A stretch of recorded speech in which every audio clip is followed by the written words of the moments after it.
Good afternoon. So, back at my favorite car wash, right? I have an appointment in a few, and I thought it would be a great time just to talk about how do you pick your agent, right? So, one of the things I pride myself on is being pretty responsive. So if a client or another agent or maybe you're a home inspector or you're a loan officer, if someone's trying to get in contact with a person who's representing you in a real estate transaction, it's usually pretty important that that person be really responsive. Whether it's, do they answer the phone when you call, right? Or do they respond by text? Because maybe we're on an appointment with another client, so we can't always answer. But something you really want to think about is when you're choosing this person who you're going to be spending the next 4 to 6 weeks with during the purchase of a property, or if you're listing your home, that's about the process, roughly 4 to 6 weeks.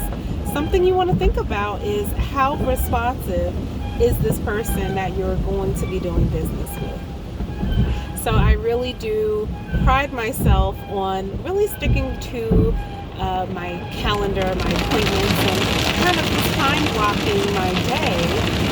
It's been very helpful for me for a couple different reasons. For one, I can make sure that I dedicate time in my day to work on a transaction for one of my clients or a customer, right? It's also important for me to really just get back to people. So if someone is calling or texting me and I happen to be on another appointment, I really do try not to answer if I'm with someone, but if it at all cannot be avoided, is the person that you're going to be dealing with responsive to you? Do they get right back to you? And really, this is carried out throughout a transaction. So in the beginning, I'd like to schedule appointments to go out on little buyer tours with my clients, or even if it's a rental, I'm happy to set up tours to go see several different rental units. But what's really important to me is making sure that I'm dedicating enough time to deal with my clients so that I can really understand what it is they're looking for, what do they need and want in their next home.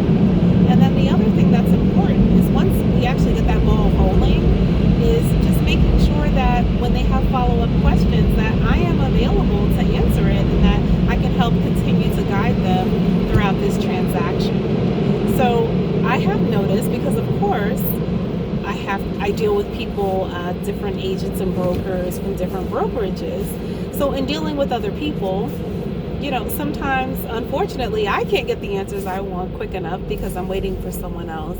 So that always makes me think, I wonder what were the promises they delivered to their clients in terms of communication and follow-up and things like that. So to me, communication, that's going to be like number one. That's probably the number one thing you're looking for.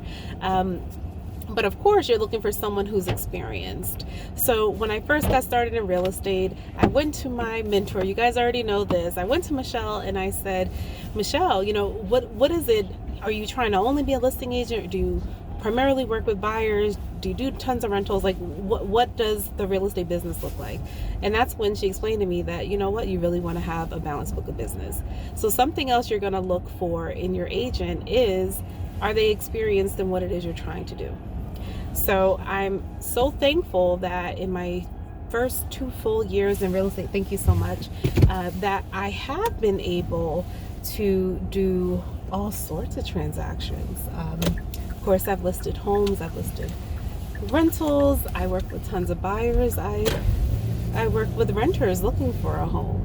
So I've definitely got a lot of experience in a pretty quick amount of time, and I'm actually really proud of myself that I have begun to build my balanced book of business, right? So again, communication is going to be super important, and then working with someone who has the knowledge and experience, and it's not always necessarily your own personal knowledge or experience. So sometimes it could be that you're working with a partner or a mentor, someone who really knows the ropes, and they can guide you through that experience, because of course we all had to start somewhere, right? So I would say those are probably the top two things that you're looking for when dealing with an agent.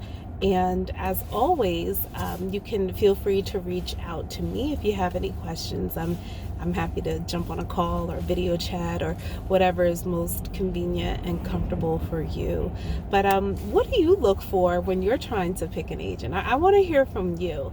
Tell me, what are the qualities that you're looking for? Is it the communication? Is it the experience that you're looking for? Is it the relationship? Is it just based on someone that you've already done business with? Or maybe a strong referral from a friend or family member? Maybe that's what really is the determining factor for you. So I do want to hear from you guys.